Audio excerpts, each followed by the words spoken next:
Saludar a nuestro primer entrevistado, es Ricardo Delgado, economista, presidente de la consultora Analítica. Tiene la amabilidad de atendernos. Ricardo, ¿cómo estás? Aquí Mariano Wendner junto a Joaquín Mújica. ¿Cómo estás?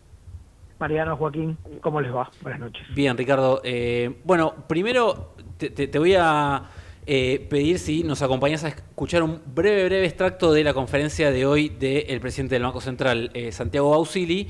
Hacía él una observación inicial respecto a cuál es el espíritu de este cambio que anunció hoy el Banco Central y ahora lo conversamos con vos. Lo escuchamos al presidente del Banco Central. Primero, respecto al régimen de flotación entre bandas. A partir del 1 de enero de 2026, el techo y el piso de la banda de flotación cambiaria evolucionarán cada mes al ritmo correspondiente al último dato de inflación mensual informado por INDEC, o sea, con 2 meses de anticipación. Dado que el ritmo de deslizamiento de las bandas no se ajusta por la inflación de Estados Unidos, el techo de la banda se incrementa en términos reales a lo largo del tiempo. Las bandas de flotación cambiaria seguirán cumpliendo la función de limitar el riesgo de movimientos extremos y abruptos en el tipo de cambio. Programa de compra de reservas preanunciado. Bueno, ahí estaba el presidente del Banco Central anunciando uno de los aspectos de este cambio que tiene que ver con esta recalibración del ritmo al cual se mueven las bandas. Pasa de 1% mensual a replicar la inflación de 2 meses antes. Así que bueno, primera pregunta que compartimos con vos, Ricardo, tiene que ver, ¿por qué evaluás que el gobierno tuvo que tomar esta decisión? Porque la cuestión del esquema cambiario, sabemos, está en la conversación entre tus colegas desde hace mucho tiempo, en momentos de estabilidad cambiaria también, no solamente en momentos de crisis, y ahora pareciera que el gobierno tomó nota de que le estaba haciendo falta un reajuste al tipo de cambio. ¿Por qué crees vos que tomaron esta decisión? Bueno, me parece que finalmente privó el sentido común, ¿no? Con una tasa de inflación que se instaló ya en los últimos 5 meses en torno al 2% y más, el último fue 2.5, la tasa de diciembre, era bastante obvio que vos no podías seguir corriendo al 1% mensual en el techo de la banda porque estabas apreciando innecesariamente el tipo de cambio, ¿no? Creo que entró, bueno, al mercado un jugador nuevo, que es nada más ni nada menos que el Tesoro norteamericano, que también se ve que ha planteado, y el propio Fondo Monetario, por supuesto, la necesidad de reformular este tipo de esquema que implica, me parece, no solamente el cambio de banda, sino también un cambio importante en la política monetaria, ¿no? Que creo que también hay que tener en claro. Me parece que el gobierno va ahora sí a un apretón monetario mayor. Cuando vos de alguna manera relajás el régimen cambiario, que es lo que ha pasado, o que va a pasar a partir del 1 de enero, vas a necesariamente tener otra ancla, que es la política monetaria, y seguramente va a impactar sobre la tasa de interés, que va a subir, y eso también le va a pegar a la actividad económica. O sea, ese es el impacto más obvio desde el punto de vista de la economía real, ¿no? Yo creo que es sensato, digamos, ese tipo de ajustes era básicamente lo que todos los economistas profesionales estábamos mirando. Yo te diría que el 95% de los economistas planteábamos cosas por el estilo. El gobierno, digamos, hizo, si se quiere, culto de la no acumulación de reservas durante todo el año 2025. No compró cuando tenía que haber comprado. Esto es historia, pero me parece que es bueno, traerla, digamos, los aprendizajes de la historia al presente. Cuando estaban los dólares de la soja, el gobierno prefirió no comprar y ir al objetivo de una inflación del 1%, que logró 2 meses, 1,5 allá por mitad de año, mayo y junio. Y después, bueno, la tasa de inflación volvió a ser la que fue, entramos en la incertidumbre preelectoral, la dolarización típica y, bueno, la presencia, la llegada a Estados Unidos que rescató a todo el esquema, ¿no? Entonces, digo, saludable el cambio de visión, saludable el hecho de que la Argentina necesite volver a acumular reservas, y bueno, y veremos cómo empiezan digamos, a ajustarse las expectativas por un lado y las decisiones financieras por otro. Ahora podemos ir profundizando punto por punto y acá Joaquín seguramente también quiere sumar una pregunta, pero me quedo con una cosa que dijiste vos respecto a que la naturaleza de esta nueva etapa implica en tu visión, una política monetaria más estricta o más contractiva, a ver si entendí bien, que eso va a repercutir en tasas de interés más altas y que eso, bueno, por definición hace más caro el crédito y más rentable el ahorro en pesos. Eso es lo que vos comentabas.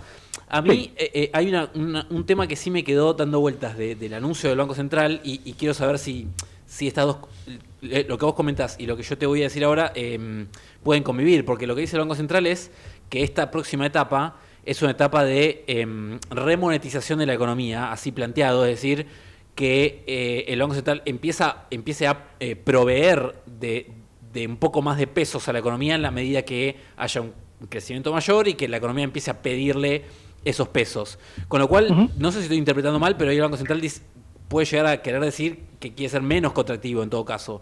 Pero no sé si es una interpretación que estoy haciendo mal yo. Pero en todo caso, ¿cómo crees que conviven esas dos cosas para vos? El Banco Central admitiendo que la economía necesita más pesos, pero al mismo tiempo, no sé, haciéndolos más caros o poniendo una tasa de interés más alta. Bueno, en realidad son como conceptos que se chocan entre sí, naturalmente. A ver, la demanda de pesos crece si hay más transacciones en la economía. Eso es, si la economía crece, ¿no? Vos necesitas más pesos para pagar a un comercio, para producir más, para comprar una máquina, si esas cosas suceden, obviamente vas a demandar más pesos. Y eso es lo que está diciendo, me parece, el Banco Central. Ahora, la pregunta que hay que hacerse es, bueno, ¿cuáles son los motores de corto plazo para que eso suceda en términos de movimiento de la actividad económica real? Cuando uno mira, digamos, uno lo puede mirar desde el punto de vista de la oferta o de la demanda.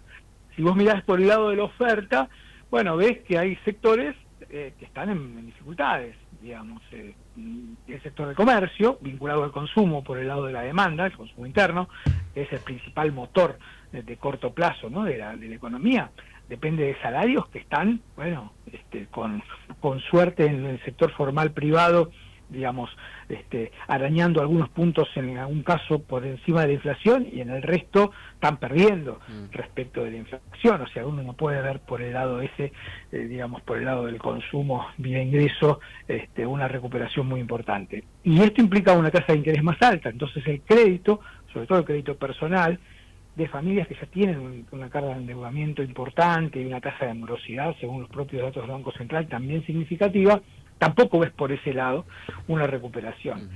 Vos podés tener sectores que van a seguir siendo muy dinámicos, los sectores más obvios, minería, gas y petróleo, y algún otro, la intermediación financiera, los bancos, pero más allá de eso, uno ve que hay un proceso de crecimiento al que le falta combustible. El gobierno está diciendo, bueno, yo necesito poner combustible, que son los pesos, para que eso se empiece a dinamizar. Pero claramente, si vos pones más pesos con un esquema cambiario más relajado, bueno, vas a tener problemas. Entonces vas a tener que sacar pesos entonces ahí tenés el famoso trade-off, intercambio de decisiones de política económica, que hacen que, bueno, que en el corto plazo al menos, hasta tanto esto se estabilice, la actividad económica como mínimo no recupere impulso. Y ese me parece que es el punto principal en el corto, ¿no? Ricardo, buenas noches. ¿Cómo te va? Joaquín Mujica te saluda. Hola, Junín, ¿cómo estás? A ver, retomo dos partes de las últimas dos intervenciones que tuviste. Una decías al principio, bueno, va a haber inevitablemente una caída de la actividad económica y después esta cuestión que explicabas de que le falta un poco de empuje al crecimiento y hay una cuestión salarial que no termina de acomodarse. ¿Lo ves al gobierno tal vez descuidando demasiado esa parte de la política económica? La cuestión salarial y que obviamente va de la mano del consumo. A ver, yo creo que siendo por digamos, de la mirada más heterodoxa, si se quiere, el gobierno desde el punto de vista de políticas sectoriales y cosas por el estilo no va o ha estado más presente en lo productivo, parece que eso no va a estar, definitivamente, no está en el ADN del propio gobierno. Digo, está bien o mal, es otra discusión, pero no va a aparecer. Yo soy de los que cree que es importantísimo en esta economía que la macro te dé certidumbres. Entonces, ordenar la macro, me parece, justamente para que los sectores tomen decisiones, ¿no? Para que aparezca, digamos, la actividad, vos tenés que tener un dólar tranquilo, tenés que tener las variables financieras ordenadas, tus cuentas fiscales en orden, y eso te va a permitir eventualmente bajar la inflación y además proyectar. Ahora, por supuesto, uno para proyectar tiene que tener demanda, tanto externa como interna. Con ese tipo de cambio actual, hay pocos sectores, por ejemplo, que tienen, son los que te decía, los sectores básicamente petróleo y minería, y por supuesto el campo, que encuentran en el tipo de cambio actual condiciones interesantes, y además de precios internacionales, interesantes para producir y exportar. Pues bueno, está pasando y bienvenido sea, ¿no? Y la verdad que el crecimiento del gas y petróleo y la minería en términos de saldos exportables es muy importante. Ahora, una enorme cantidad de sectores vinculados a la creación de empleo, porque estos sectores que mencionaba antes crean poco empleo. Y de hecho estaba mirando algún número, es interesante, por ejemplo, que el sector de gas y petróleo perdió empleo en el último año y medio, perdió empleo. ¿Por qué? Porque están cayendo básicamente yacimientos maduros y Vaca Muerta no termina de compensar eso que se está perdiendo en el petróleo convencional, ¿no? Sobre todo. Digo, bueno, pero eso es un punto aparte, que es un tema central, el tema de la creación de empleo. Los sectores más demandantes de empleo, la industria, y pymes en particular adentro, la construcción y el comercio, vinculado, como decíamos antes, al consumo interno, bueno, están perdiendo empleo porque pierden actividad económica. La pregunta es, con este tipo de cambio que viene, que es un tipo de cambio mejor, y esto está muy bien, como mínimo la señal es buena, van a estar en condiciones de generar los motores o de encender los motores para que la actividad en esos sectores empiece a florecer nuevamente y a tomar empleo. Y esa es mi duda. Por supuesto que el gobierno no va a hacer, me parece a mí, más que dar condiciones de desregulación, de baja de impuestos, que son todas muy bienvenidas y saludables. Ahora, alcanza para que esos sectores sean impulsores de la creación de empleo, esa es mi gran duda. Ricardo, te sumo una más que creo que había quedado pendiente de los anuncios de hoy. Tiene que ver con la otra parte del anuncio, que es respecto a un esquema más o menos predecible de acumulación de reservas. Otra cuestión que, como sabes, estuvo en la conversación durante los últimos meses. Sí, claro. ¿Qué evaluaciones es? ¿Te parece suficiente el anuncio que se hizo o cómo lo ves?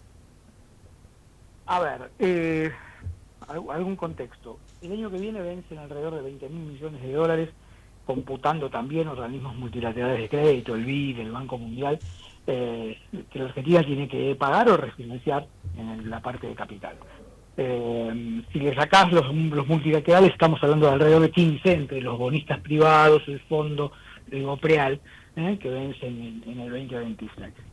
El gobierno en el anuncio de hoy dice vamos a comprar, no dice acumular, a comprar por mercado entre 10 y 17 mil millones de dólares.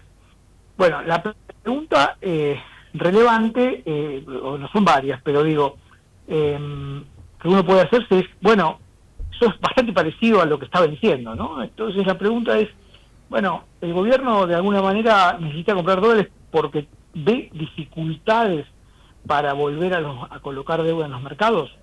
Primera pregunta relevante en el corto plazo, porque todavía tampoco sabemos de dónde van a salir los dólares que se van a pagar el 9 de enero, que se van a pagar, de los 4.300 millones de dólares de vencimiento. Bueno, ese es un punto importante, me parece, también a tener en cuenta.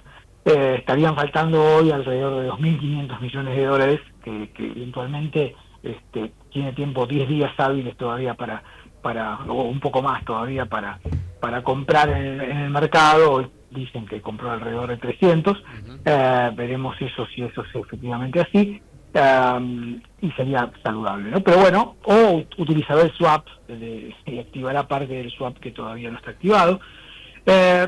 Entonces, esa es una pregunta que me parece muy relevante. El otro tema es el hecho de que me da la impresión de que con el esquema actual, Estados Unidos o el Tesoro norteamericano ya habría dicho, mira, yo hasta acá llegué, cambiá el esquema porque yo no puedo seguir asistiendo con un esquema que está demostrando que no genera condiciones para acumular reservas, ¿no? Y para comprar los dólares que necesitas para pagar vencimientos, o para, como mínimo, pagar intereses y eventualmente refinanciar el capital. Entonces, todo ese tipo de cuestiones creo bueno, que son relevantes, pero yo insisto, creo que es saludable la reacción en el sentido de mejorar el tipo de cambio real. Hay una especie, por lo menos hay una especie de objetivo de tipo de cambio real, y eso me parece que está bien. Y el otro tema, por supuesto, vinculado a esto, es la acumulación de reservas también como objetivo, que estaba dentro del acuerdo con el fondo, vale la pena decirlo, y obviamente todos sabemos que no se ha cumplido en ese capítulo, ¿no? Te hago una última, Ricardo, tiene que ver con, por supuesto, siempre en el marco de los anuncios de hoy, la característica que tiene esta cuestión de que el dólar se ajuste hacia adelante mirando la inflación hacia atrás. Para algún colega tuyo, leí por ahí en algún posteo de la red social X que, bueno, podía llegar a representar eventualmente cierto riesgo de sumarle un factor de resistencia a la inflación a la baja, digamos, considerando que, bueno, mira la inflación pasada y en algún proceso de que la inflación, como se espera, vaya hacia abajo, bueno, eso implicaría que el dólar consistentemente esté más arriba que la inflación permanentemente. ¿Hay algún riesgo de presión inflacionaria por ese lado? A ver, sí dificulta en lo inmediato, en el corto, dificulta la baja de la inflación, eso está claro.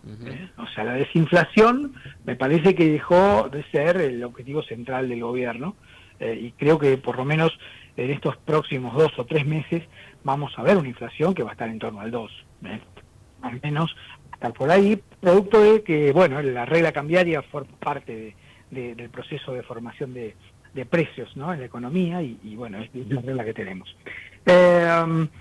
Sí, yo te diría que, bueno, son los costos que hay que pagar cuando uno cambia el régimen de alguna manera, ¿no?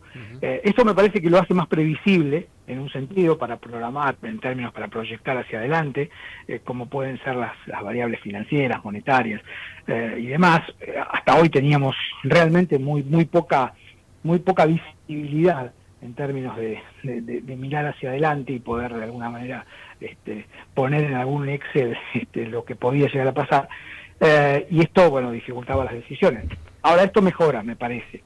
Ciertamente, digamos, yo creo que el proceso de inflación también depende de la credibilidad que tenga la propia regla. Si la regla se vuelve creíble, bueno, probablemente la tasa de inflación empiece a bajar y el ajuste de la banda hacia adelante sea cada vez menor, y ojalá que sí suceda, ¿no? Y que finalmente tengamos una regla que ajusta al 0 y algo al mes, y eso sería realmente muy saludable para justamente para pensar y para formar expectativas hacia adelante.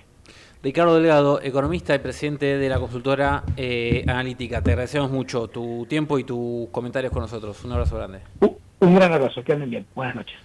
Bueno, ahí estaba entonces Ricardo Delgado. La noticia del día es: el gobierno reajustó el esquema del tipo de cambio, la acumulación de reservas, toma nota Caputo y empieza el 2026 con un esquema económico renovado.